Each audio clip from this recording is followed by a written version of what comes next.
I feel like if our goal is to just help people, Yep. the rest falls in line. That's the beauty about being involved in healthcare is, unfortunately, so much is either willfully or unwillingly designed to not help people, improve their health.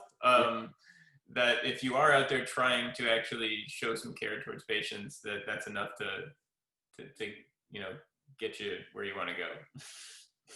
So no, I don't have much. That was a long. Yeah, I don't think we even need to do the interview. I'm just going to put that clip actually in mind. So I don't need to there's nothing, no direction that I need to talk about or promote. And I'll just kind of answer as best I can and see how we can help people. Awesome. That sounds great, man. That sounds great. Can you hear me and everything okay? Connection? Yeah, same. Is my audio okay? And I get a bit of an echo sometimes here, I think. Yeah. Everything sounds good on my end. Well, let's start this off then. We'll just have a conversation. So I will be a little official in how I introduce you. Other than that, good. Again, call me John is fine. Or just call me John. Just call you John. Yeah. That's weird for me to do, man. But I think, all right, call me whatever you want. It doesn't matter to me. Well, I'm going to call you both. Okay. Starting with Dr. Jonathan Bruner.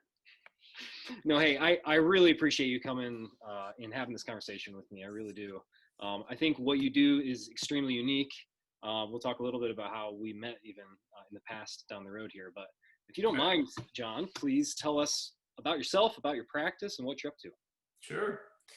So I'm a osteopathic physician, board certified in neuromusculoskeletal medicine, which is a mouthful, but it's a primary residency in musculoskeletal care of neurologically intact patients. I did my medical school at Michigan State, followed by my residency there as well. And I worked there for about 10 years. And then I opened up my own fee-for-service practice in 2016, seeing all musculoskeletal care with kind of an emphasis on osteopathic manipulative treatments and rehab of patients, just kind of overseeing all sorts of musculoskeletal issues and then screening them from a medical side as well. Yeah. And then about a year and a half ago, I took a job teaching with a new osteopathic medical school here in the Tampa area, and my wife got a job opportunity that she could not pass up. Awesome. And so we made the trek down to Florida, and we've been loving it here ever since. I was exploring reopening my practice down here in Tampa around the same time that COVID hit. Yeah. And so I just kind of made me re-explore and rethink some of the things I had been doing. And the more I practiced, the more I saw, manipulation had its benefits. It seemed to be more from a diagnostic side than a long-term improvement outcome side. Not that it doesn't still have its benefits, but I found the rehabilitation potential and the ability to screen patients for where they should go was probably my greatest area of being able to benefit people. So I then decided to launch mobility medicine, telemedicine practice, and we've been seeing patients. I've been seeing patients like that since. And it's been going pretty well. So that's kind of me. I'm married, 2 kids, 2 dogs, and love living in Florida. Aren't 2 dogs that basically 2 other kids? Is that how that goes? 2 other perpetual 2-year-olds. That's right. Yeah, but it's it's fun. It's a full house, but it's fun, especially nowadays. It's definitely a full house. Definitely miss things about Michigan, but not the weather. That's not the weather. not the lack of sun. I definitely love having the sun down here. I just kicked my kids outside, and it took 10 minutes of bundling them up just to go outside. So right. Hey, it's cold here today. I think it's like in the 50s. So. Oh, I don't even want to hear it. In the 50s. Jeez. No, that's great, man. That's really good information. Is your telehealth practice then? Is it just in Florida, or are you seeing patients in other states also? So I'm seeing Florida and Michigan. Right now, a lot of the state laws are relaxed. So there's a lot of states people can be practicing in right now. But I've always have a firm belief of treating my patients like I would treat a family member, and I'm not so sure those laws are going to stay relaxed. And so I don't want to start a relationship with a patient and then have to, either cancel it or put it on hold while I then go through the process of applying for licensure, which is what I would do even for one patient. So I've decided to just keep it for just Michigan and Florida, since that's where I'm licensed. And so, right now it's those two states. It's cool to be able to have that reach with the entire state of Michigan and Florida, though, because there are a lot of people, I think, that just don't have any idea that you can see someone with your expertise through telehealth and telemedicine right now, which is really unique, It is, and the huge benefit, right? So, listen, telemedicine is not perfect. There are aspects you cannot replicate from an in-person meeting, and I don't know, I'm not going to sit here and ever argue that.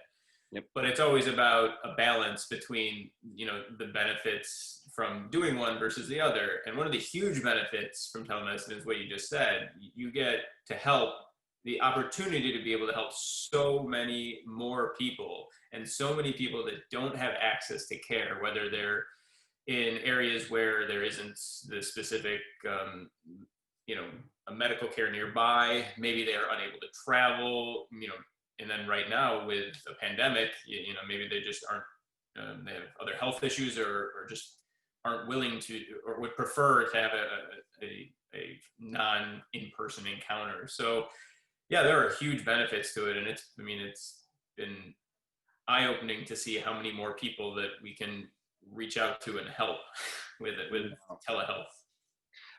Honestly, I've seen the same thing.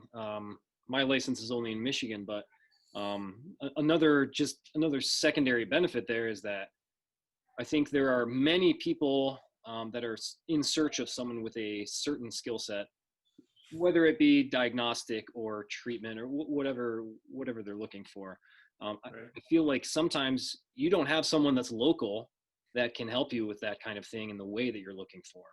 And just case in point, or just case study, I just finished helping someone that's she was an equestrian, so horseback riding, and really just on the other side of the state, didn't feel comfortable with some of the providers around there, found me online, and we had a very successful outcome all from across the state. And that was eye-opening, I think, to her and myself, just on how thorough you can be. And that's just in the physical therapy and the rehab process. I think a lot of people, at least in my sphere of influence, they kind of crave actually meeting with someone who's attentive and an expert in their field, and a little bit more leaning towards kind of the skill set that you have. So I think it's just kind of another benefit, special expertise. You can access that now.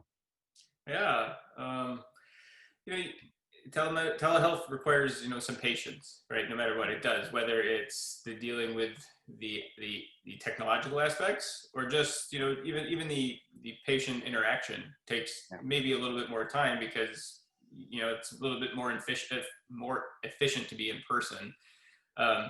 But if you take the time, and I think patients and human beings really appreciate that time, especially in a medical field where time is of the essence, and a commodity that's hard to come by for most patients. I think once they see that, whether it's in the telehealth capacity, whether it's in any health capacity, it's something that will be greatly beneficial to the patients, and they're willing to seek it out.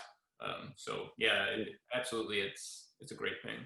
Would you mind kind of walking me and us through, like, what would a telehealth evaluation look like for someone who, as an example, has low back pain, they've sought you out, and they want to see what it is that you can help them with? What does that process look like? So from what my in-person visits look like, the only difference is really the hands-on kind of, especially from the osteopathic manipulation side. And that's kind of like,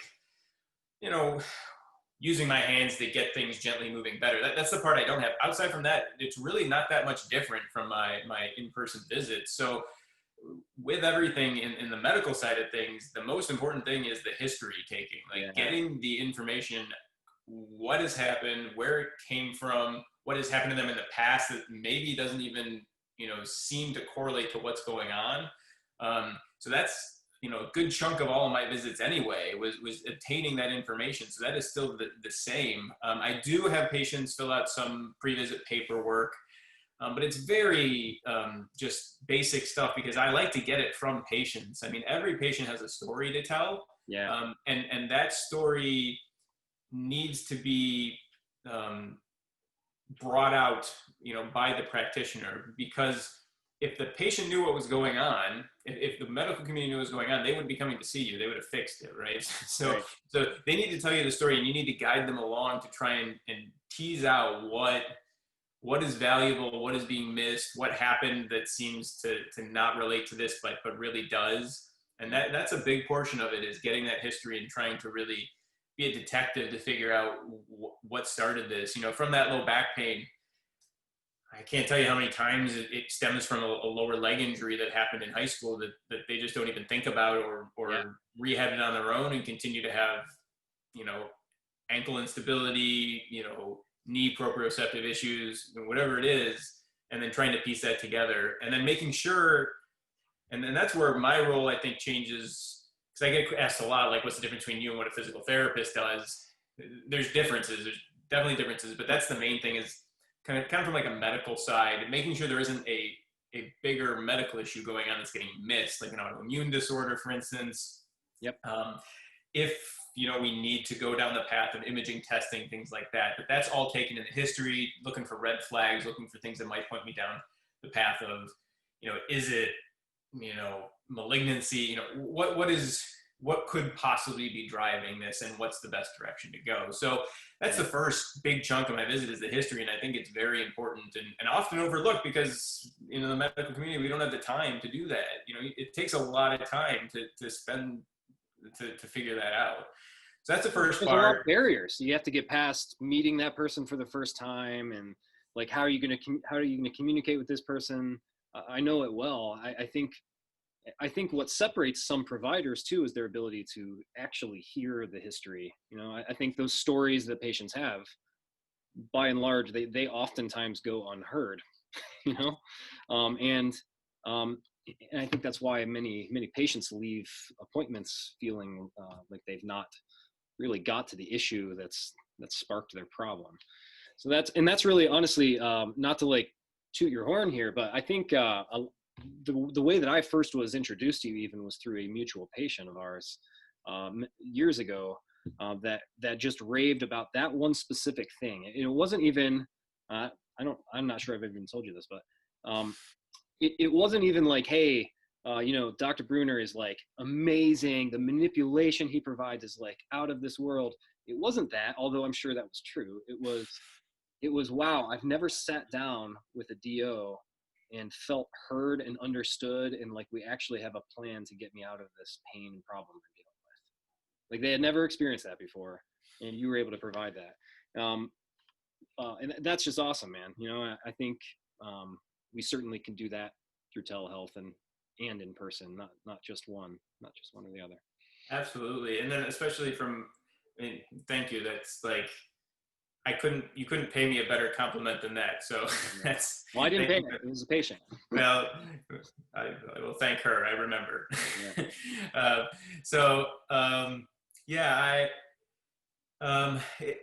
You can do that over telehealth. And if nothing else, especially, this is where what I do is a little different than physical therapy, is I can just be that screener, right? That person that's screening you for where do we go next? Where is, do we go to PT? Is this a rehab issue? Do we do imaging? And that's a lot of what I set this up to do is, let's say you wake up in acute back pain. Do you want to go to the urgent care, or do you want to hop on, a video chat and discuss with me to see, if that back pain is alarming? Are you showing me red flags? Let me talk you through the red flags of that back pain to look out for. So if you are having them, to know you have to go to the emergency room, right? Things like that. And then there's also the chronic pain patients that can use me to help them on their journey to healing and improvement. But it's that is kind of the big benefit of how history and how it works for me in my practice, to help them. But yeah, history is so important. Yeah, it is. You know, that the screening process is just so crucial, and I think so valuable, or should be, to the patient too, because you know, it's validating in two different directions, potentially, right? It's validating if there are red flags that you're picking up, yellow flags, whatever it might be, that you feel like, hey, we really need to take a deeper look on this thing. It's the right thing to do. You know, there's some concern about, you know, fill in the blank. I find that that might sound weird, but I'm sure you understand this too, is quite validating for people who have been thinking they are crazy for years or months or weeks or whatever it is, because, you know, finally someone says, hey, there are some concerns here that we need to address, right? But then on the flip side, there's also a lot of validation for someone who has a lot of concerns, and you spend some time and are thorough with them, and they can walk away from that kind of clear and understanding, hey, there's nothing, you know, there's nothing that I need to be really freaked out about. Yeah. I think on the movement side of things, I've seen that certainly, both before referral to physicians and after, from physicians referring patients to me, where people's perceptions and their fear about their pain is profound, and it affects their movement, and it affects their expectations of movement, and can have a really negative or positive role to play in how they actually function as a human. So I think that's huge. I think the screening thing is just it's big value for sure. Yeah. Are you still, so I know when you first opened Mobility Medicine, you mentioned it was a fee for service practice, right? Yeah. Would you mind just briefly like telling us what that is, and are you still structured that way with your telehealth, or are you billing insurance? So it actually plays right into what you were just talking about. So without getting into too in-depth of a discussion, because we could spend an hour just talking about the medical system and some of its pitfalls, one of the things is the time it takes to listen and have a patient felt like they've been heard. And unfortunately, the way the insurance system is structured is it's paying you for quantity, not quality. So for procedures, for numbers of patients, not for time spent with a single patient. Yeah. For the most part. I mean, you can build time, but even then it doesn't bode itself well to that environment. So, and also, I always, again, want to treat my patients like I would a family member. And for that, I don't want, you know, the relationship gets a little bit murky when you are participating with insurance. And this is my personal belief, because now all of a sudden you've signed contracts to work with an insurance company on behalf of that patient. It's not that it can't be done. It can definitely be done. You can be in that boat and keep yourself separate from it. Yeah. But there's this company that's now between you and the patients in a way, you know, that is reimbursing you for services, and sometimes creating obstacles to care. And I just wanted, if possible, to remove that obstacle. And then what ends up happening is it brings your overhead down and allows you to pass those savings in a way onto the patients. Now, patients don't necessarily observe those savings because they are paying more since their insurance company isn't paying it. But generally, insurances will reimburse for out-of-network fees, which are what fee-for-services are. And when I did have my in-person practice, I was non-participating with Medicare, so that my retired patients could get reimbursed from Medicare for my services. Very cool. Again, long conversation there. Yep. In building out telehealth, while I still get to spend a chunk of time with patients that is great, I don't need as much time because I don't have the procedures, I don't have the manipulations that I'm doing. So for that reason, I decided to change it up a little bit. I was able to charge much less than I had been in an in-person clinic. One, I don't have as much overhead. And two, I'm not doing the procedural part of it, which took as much time as the visit part of it. So I was able to cut visit time down and cut prices down. And so because of that, I tried to keep my prices as close to like a specialist copay as possible. So most of the research I did shows specialist copay for physicians are somewhere between $40 and $65. Yep. So my visits are just a flat fee of $75 per visit, trying to keep it as close to that copay as I could get it.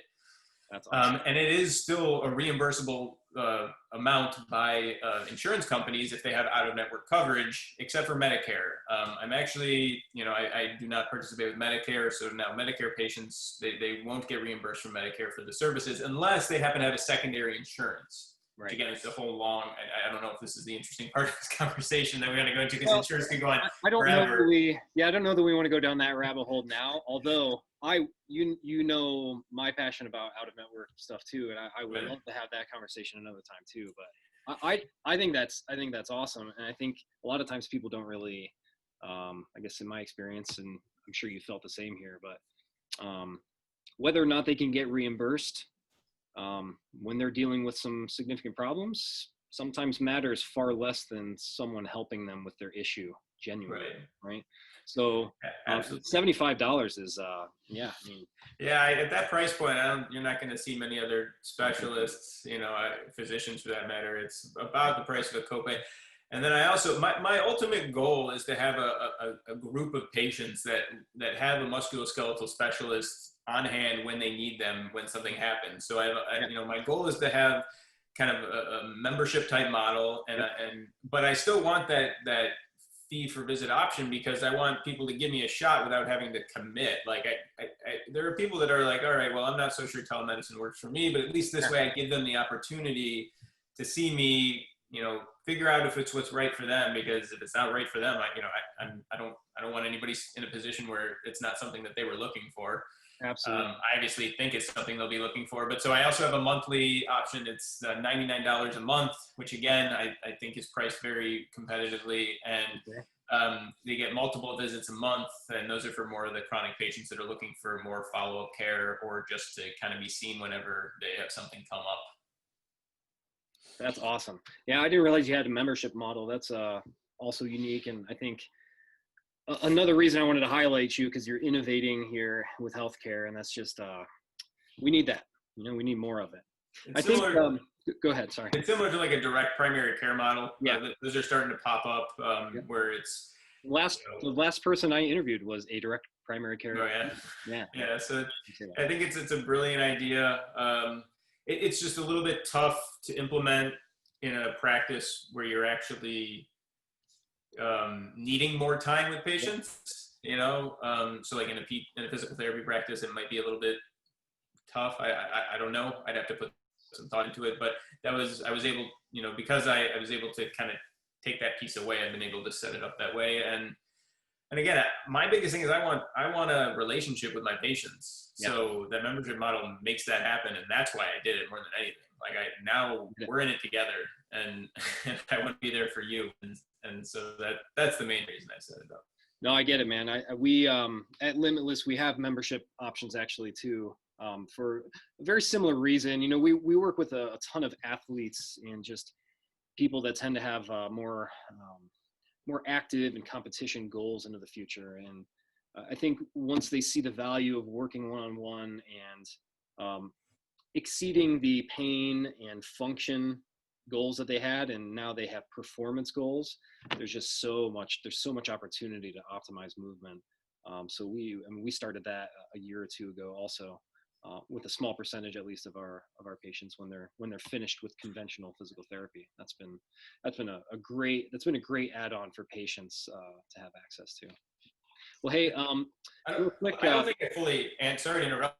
I don't think I fully answered the first question. So, So after the history, if I can go back to that, after the history, I actually have a physical exam that I take them through over video that range of motion. Basically, I can do everything except for some specific hands-on tests that we need to do.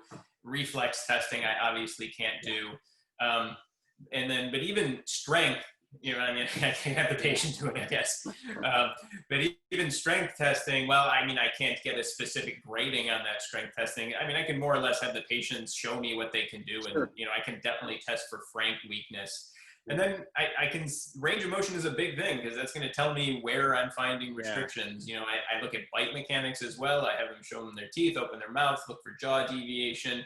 And a lot of it more is like, is more asking them for cues, you know, maybe feel your jaw. Do you feel a cracking, popping? You know, what do you feel? Do you feel crepitus when you move your shoulder? You know, I put them maybe a little bit more on the patient than I'd be able to if I could, but nothing that's inhibiting my ability to figure out what's going on. I mean, maybe I rely a little bit more on imaging than I would in the past. Maybe. I don't think you would rely more on that presently. Yeah, just because I might be a little more hesitant, a little more. I may be more easily convincing myself to order an image based on what a patient is saying versus what I'd be feeling, maybe. But on the flip side, I also can have a patient check back in with me almost any time they want. So from that standpoint, I can let it go a little bit and see how they're doing. Obviously, unless I saw any really concerning issues. But outside of that, it's pretty much very similar to the practice I've always done in person, aside from, you know, the manipulation. And in place of the manipulations, I mean, I found, like I said, the exercises were giving them much more beneficial long-term results. So we're working on those. And then, you know, there's always a really large subset of my population that's ending up in physical therapy. So that they're still doing that and seeing people like yourself, and working on those things. And while I'm well versed in it and I can do it, I can do somewhat of it. It's not my specialty. You know, it's not. You know, I speak the same language, but it doesn't mean I'm proficient in it. So for that reason, I'm always looking for, you know, physical therapists to kind of help the patients along to the next level. But I'm always, you know, very interactive with that process. I'm talking with the physical therapist, like we're talking now, you know, looking at their notes, getting feedback. I've actually had quite a few encounters with myself, the physical therapist, and the patient, which is really nice too. Kind of something that I wouldn't have been able to do outside of, you know, now with Zoom. So that's been incredible. That's awesome. That's been a really neat thing. Just like unlocks access on another level. That's pretty absolutely awesome. Man. Well, hey, just kind of wrap this up, John. Could you give us like how do patients get a hold of you best?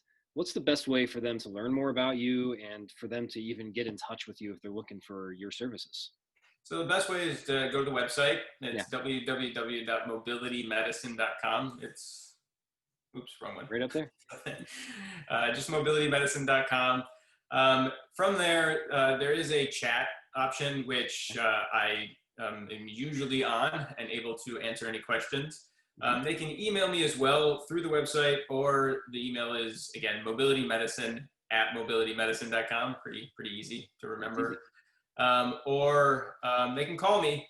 So phone number is 248-385-3412. I'm flying through it because it's also on the website. You can find it pretty easily there. I'll put it up somewhere. Thanks. When I edit it.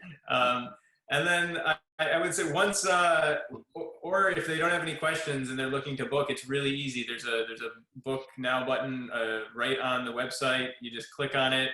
It takes you to a scheduling site.